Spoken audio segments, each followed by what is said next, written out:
अगर आप उन वस्तुओं को खरीदते हैं जिनकी आपको ज़रूरत नहीं है, तो जल्द ही आपको उन वस्तुओं को बेचना पड़ेगा जिनकी आपको ज़रूरत है। Warren Buffett. Hey guys, this is Nikesh Singh और आज हम बात करेंगे दुनिया के सबसे बड़े इन्वेस्टर वॉरेन बफेट के बारे में, जिन्हें शेयर बाजार का जादूगर भी कहा जाता है। कैसे उन्होंने अखबार बेचने से शुरुआत करी और आज दुनिया के रिचेस्ट पर्सन की लिस्ट में उनका नाम आता है। तो चलो वीडियो स्टार्ट करते हैं। वॉरेन बफेट का जन्म 1930 को अमेरिका के ओमाहा शहर में हुआ था। वॉरेन बफेट के पिता का नाम हॉवर्ड बफेट था, जो कि एक स्टॉक ब्रोकर थे, जिनसे हमेशा ही वॉरेन बफेट को इन्वेस्टिंग और स्टॉक मार्केट की प्रेरणा मिलती रही है। और वॉरेन की मां एक हाउसवाइफ थी।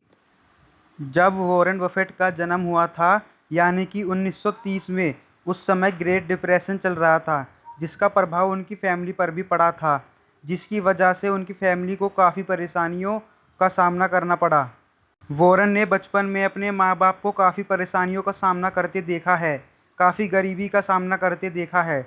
और इसी गरीबी को देखते हुए वॉरेन ने बचपन में ही कहा था कि या तो मैं 35 साल की उम्र से पहले मिलियनेयर बनूंगा, या तो ओमाहा की सबसे ऊंची बिल्डिंग से छलांग लगाकर आत्महत्या कर लूँगा।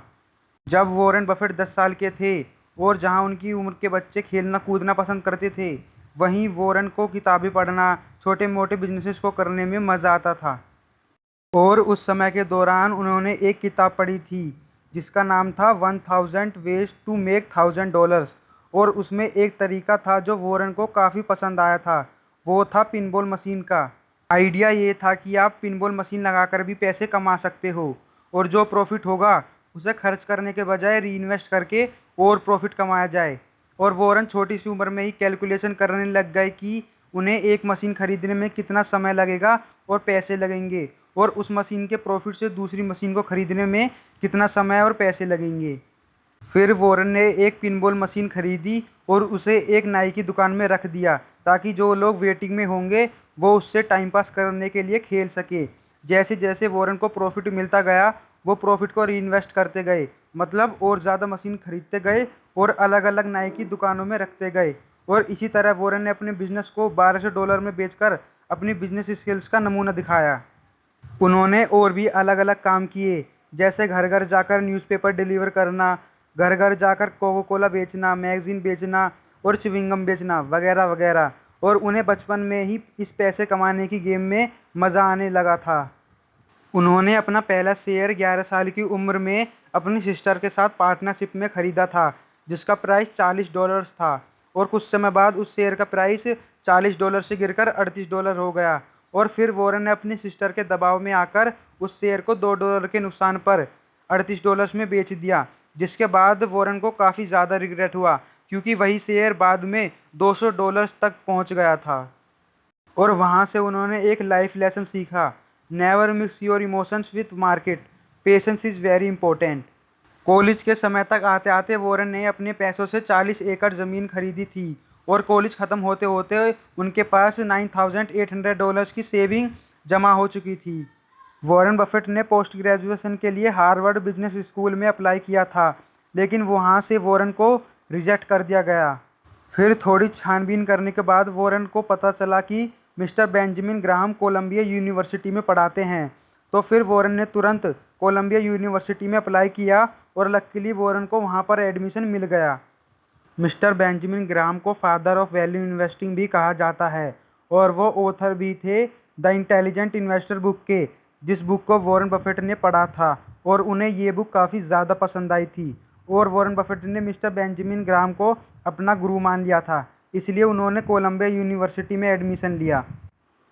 और फिर उन्होंने अपने गुरु यानी मिस्टर बेंजामिन ग्राहम के साथ रहकर स्टॉक मार्केट और वैल्यू इन्वेस्टिंग के बारे में काफ़ी सीखा। वैल्यू इन्वेस्टिंग मतलब अंडर वैल्यूड स्टॉक्स को खरीदना, मतलब स्टॉक की जो रियल वैल्यू है उसे उससे कम पर खरीदना। और धीरे धीरे आगे बढ़ते बढ़ते वॉरेन ने एक कंपनी भी खरीदी जिसका नाम है बर्कशायर हाथवे, जो कि उस समय एक टेक्सटाइल कंपनी थी और लॉस मेकिंग कंपनी थी, जिसे बाद में वॉरेन बफेट ने प्रॉफिट मेकिंग कंपनी में बदल दिया। और ऐसे ही आगे बढ़ते बढ़ते वॉरेन 32 साल की उम्र में मिलियनेयर बन गए, और फॉर्चुनेटली उन्हें बिल्डिंग से छलांग नहीं लगानी पड़ी, जैसा कि उन्होंने अपने बचपन में कहा था। एक बार बिल गेट्स और वॉरेन बफेट के बीच मीटिंग तय हुई, जिसका समय बिल गेट्स ने आधा घंटा रखा था, क्योंकि बिल गेट्स को लगता था कि वॉरेन को कुछ पता नहीं होगा, वो सिर्फ शेयर खरीदता और बेचता ही तो है। लेकिन जब बिल गेट्स वॉरेन बफेट से मिले तो बिल गेट्स को उनका स्वभाव इतना पसंद आया कि वो मीटिंग पूरे 10 घंटे तक चली थी। और आज ये दोनों बिलियनियर्स बेस्ट फ्रेंड्स हैं। और आज भले ही वॉरेन बफेट बिलियनियर हो, लेकिन आज भी वो उसी घर में रहते हैं जिसको उन्होंने लगभग 63 साल पहले $31,500 में खरीदा था। और वो आज भी अपनी गाड़ी खुद चलाते हैं और ना कोई पैसा अपनी सिक्योरिटी के ऊपर खर्च करते हैं, क्योंकि वॉरेन बफेट बिल्कुल साधारण जीवन जीना पसंद करते हैं। इसीलिए वो दुनिया भर में अपनी सिंपलिसिटी के लिए भी मशहूर हैं। और वॉरेन बफेट ने ये भी कहा है कि जब मेरी डेथ हो जाए तो मेरी 99% वेल्थ डोनेट कर देना। जी हाँ, 99% wealth. So that's for today. उम्मीद है वीडियो पसंद आई होगी। अच्छी लगी तो लाइक मार दो, शेयर कर दो, सब्सक्राइब कर दो। मैं मिलता हूँ आपसे अगली वीडियो में। Till then, bye bye and take care.